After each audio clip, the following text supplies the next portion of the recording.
चलिए बच्चों, आज बच्चों नंबर सिस्टम का हम एक और क्वेश्चन लेके आए हैं। दैट इज अगेन एक्सपोनेंट के ऊपर ही दिया हुआ ये वाला क्वेश्चन भी ध्यान से देखिए। एक्सपोनेंट में क्या दिया हुआ है इसने 2n प्लस का sine 2n minus one and this whole value divided by 2 में n plus one minus sine 2n।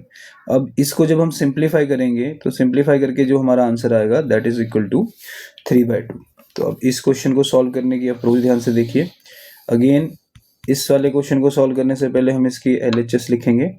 LHS क्या दी हुई है आपको 2n प्लस में क्या दिया हुआ 2n minus one this whole value divided by 2n plus one minus 2n। तो पहले जो हमारे को क्वेश्चन में प्रूव दैट है उसका हमने क्या ले लिया बच्चों LHS। अब LHS लिखने के बाद जो हम इसमें प्रॉपर्टी यूज करेंगे पहले उस प्रॉपर्टी को एक्सप्लेन कर लेते हैं। जैसे हमने अभी पीछे सीखा था कि भी x⁻a प्लस b है तो वो तभी बना होगा जब वो x⁻a मल्टीप्लाई बाय क्या होगा क्वेश्चन में x⁻b होगा।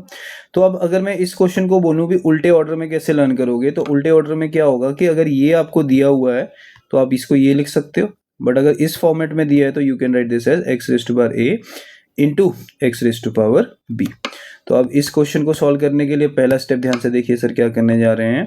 तो ये 2n है प्लस, अब इस वाले क्वेश्चन में ये प्रॉपर्टी जब हम लगाएंगे you will gate 2n into 2 - 1। नीचे भी वही प्रॉपर्टी अप्लाई करिए 2n into 2 minus sine 2n। तो हमने सबसे पहले इस क्वेश्चन को सॉल्व करने के लिए हमें क्या करा, एक्सपोनेंट की जो प्रॉपर्टी होती थी x⁻ में a प्लस b उसको हमने नेक्स्ट स्टेप में क्या लिख दिया x⁻a इंटू क्या लिख दिया x⁻b। ये हमारा पहला स्टेप है। अब हमने क्या करना है, इस स्टेप के बाद हमने इन दोनों में देखना है कुछ कॉमन है या नहीं है। तो अब हमें पता है नोमिनेटर और डिनोमिनेटर में दोनों जो टर्म चल रही हैं उसमें एक ऐसी वैल्यू है जो दोनों के लिए कौन सी वैल्यूज हैं, कॉमन वैल्यूज है। कॉमन मतलब जो दोनों में चल रहा है। तो अब हम क्या करने वाले हैं, जो दोनों में सेम टर्म्स है या लाइक टर्म्स है उसको पहले हम उस ब्रैकेट से बाहर ले जाएंगे। तो इन दोनों में जो लाइक टर्म चल रही है दैट इज 2n, उसको हमने ले लिया बाहर, ब्रैकेट का साइन डालेंगे। अब इसके पास तो कुछ बचा नहीं क्योंकि हमने सारा का सारा कॉमन ले लिया, तो यहाँ पे रह गया 1 प्लस। अब ये टर्म भी हमारी कॉमन आ चुकी है तो ऑब्वियस सी बात है कुछ नहीं बचेगा तो हम इंटू 1 लिख देंगे, प्लस इंटू मल्टीप्लाई बाय साथ में एक और टर्म इसके साथ चल रही है 2 में क्या चल रहा है -1। इस वाली ब्रैकेट में भी हमें पता है जो 2n है दैट इज कॉमन टर्म।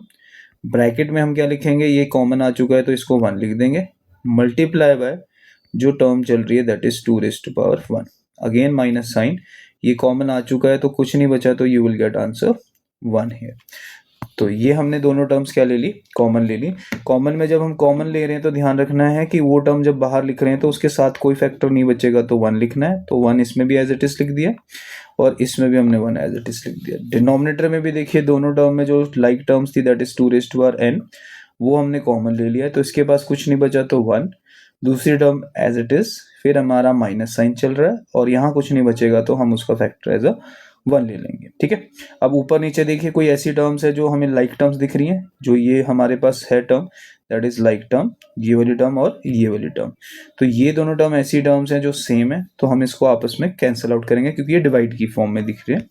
तो जो ना नेक्स्ट स्टेप हमारा बना वो बन गया हमारे पास 1 प्लस 1 इंटू 2 - 1 जो हमारे पास बचेगा, इधर हमारे पास रह गया 1 इंटू 2 - 1 ठीक है जी। अब जो नेक्स्ट स्टेप चलेगा अब वो क्या चलेगा ध्यान से देखिए जरा, नेक्स्ट वाला स्टेप। नेक्स्ट स्टेप हम क्या करने जा रहे हैं, जो हमने 2 लिखा है, हमने अभी पीछे एक प्रॉपर्टी करी है x⁻−1 वाली कि अगर x की पावर नेगेटिव है तो उसको हम नेक्स्ट स्टेप में क्या लिखेंगे 1/x⁴, मतलब वैल्यू को रेसिप्रोकल कर देंगे। तो ये 2 - 1 को हम क्या लिखेंगे 1/2, नीचे denominator as it is solve होगा, 2 की पावर 1 हो जाए तो 2 ही आंसर आ जाएगा, -1 एज इट इज।